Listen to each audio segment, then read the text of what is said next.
Hello, and I am back with another book review. Today's book review I'm going to be talking about is The Bad Girls of the Bible by Liz Curtis Higgs. And this book is kind of beat up. Somebody gave me this book. And so I'm just going to talk a little bit about the table of contents. There are 10 chapters in this book. And chapter 1 is called All About Eve, the first bad girl. Chapter 2 is called Bored to Distraction, Potiphar's Wife, Bad to the Bone. And chapter 3 is about the pillar of the community, Lot's wife, bad for a moment. Chapter 4 is Dying for a Drink, it's the woman at the well, and so on.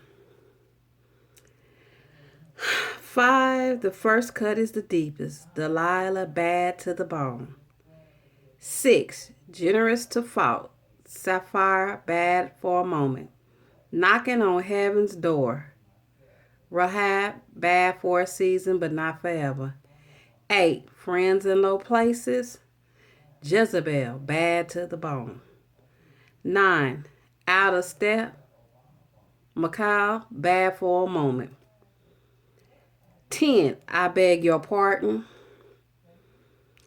the sinful woman, bad for a season but not forever. It has a conclusion from the bad to verse. It has a study guide.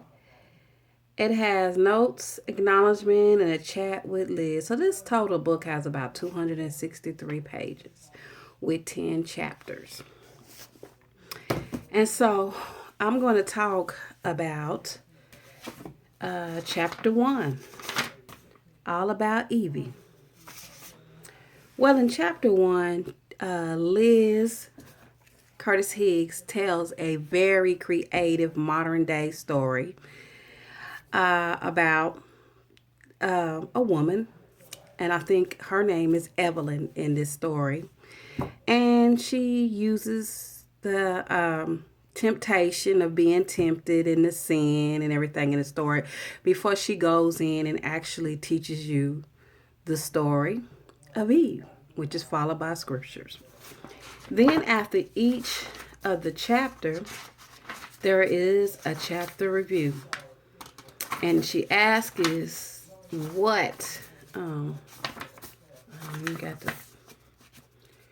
what could you learn? What's the most important thing that you learned from reading that chapter of Eve? Let's see. I should have been more prepared now. And as you can see, I have everything. I have a lot of stuff highlighted.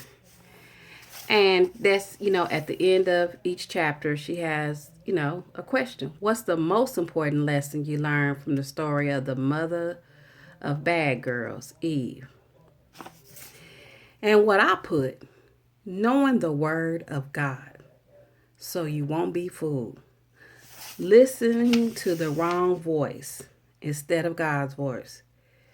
Being disobedient to God leads to consequences. Leads to consequences because,